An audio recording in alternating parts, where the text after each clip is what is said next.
Roman art was not only a means of aesthetic expression, but also a powerful tool for propaganda, cultural identity, and documentation. Influenced heavily by the Etruscans and later the Greeks, Roman artists developed a distinctive style that balanced realism, idealism, and utility.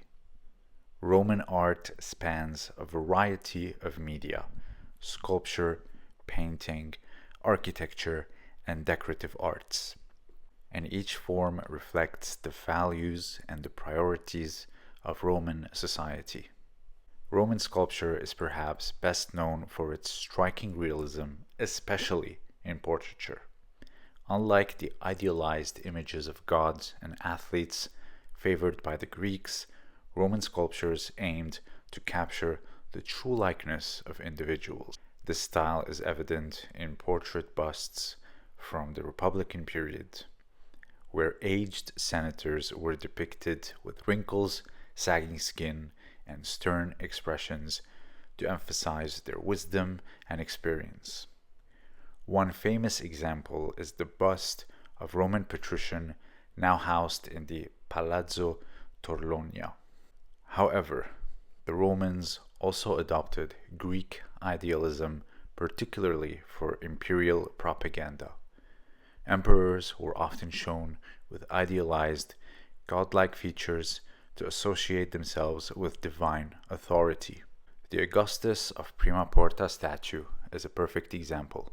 Augustus is shown youthful, muscular, and in a contrapposto stance, wearing a detailed cuirass that tells a story of Roman victory and diplomacy. Equestrian statues demonstrated the power of leaders. The equestrian statue of Marcus Aurelius, made in bronze and miraculously preserved, portrays the emperor with an outstretched arm, symbolizing clemency and control. Its grand scale further emphasizes the emperor's authority.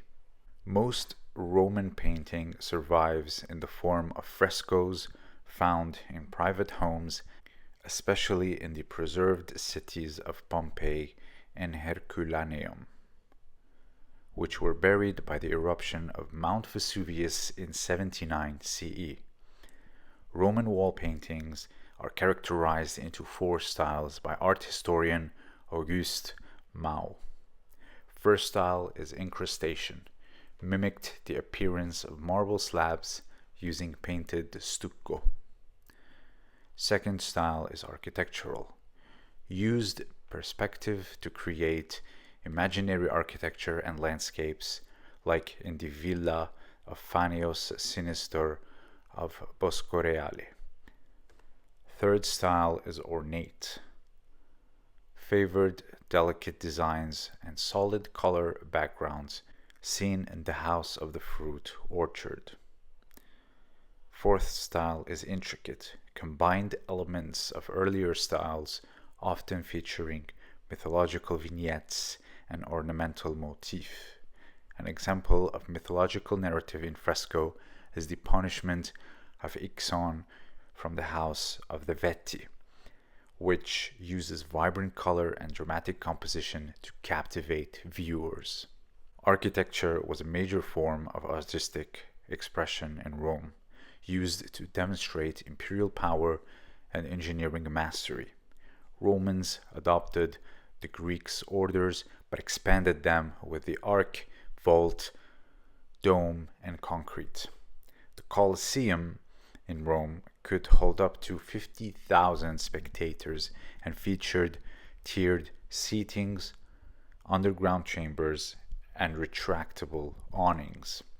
The Pantheon, rebuilt by Emperor Hadrian around 126 CE, features a massive dome with a central oculus and is one of the most influential buildings in architectural history. Roman aqueducts such as the Pont du Gard in France demonstrate both engineering skill and aesthetic consideration. Temples like the Temple of Portunus show how Romans blended Greek and Etruscan elements, podium-style bases, deep porches, and engaged columns. Mosaics were both decorative and informative. They ranged from simple geometric patterns to elaborate depictions of mythology in everyday life. The Alexander mosaic from the House of the Faun in Pompeii, for instance, depicts the battle between Alexander the Great and Darius III with remarkable realism and drama. Even practical mosaic had artistic merit. The Cave Canem, Beware of the Dog mosaic warns visitors at the entrance of a house while showcasing intricate design. Romans also produced exquisite decorative objects in glass, metal, and stone. Cameos, intaglios, and silver vessels demonstrated wealth and taste. Roman art functioned as political propaganda.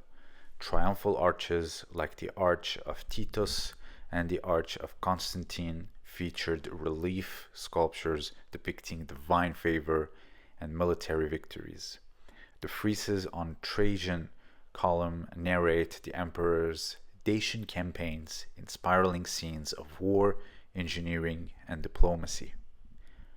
Even as the Western Roman Empire fell, Roman artistic traditions persisted and were adopted by early Christians and later Byzantine culture. Art in ancient Rome was as diverse and sophisticated as the empire itself. It reflected Roman values, realism in portraiture, grandeur in architecture, narrative power in painting, and innovation in design. Drawing from, but not imitating Greek art, Roman artists left a legacy that continues to shape Western art and architecture today.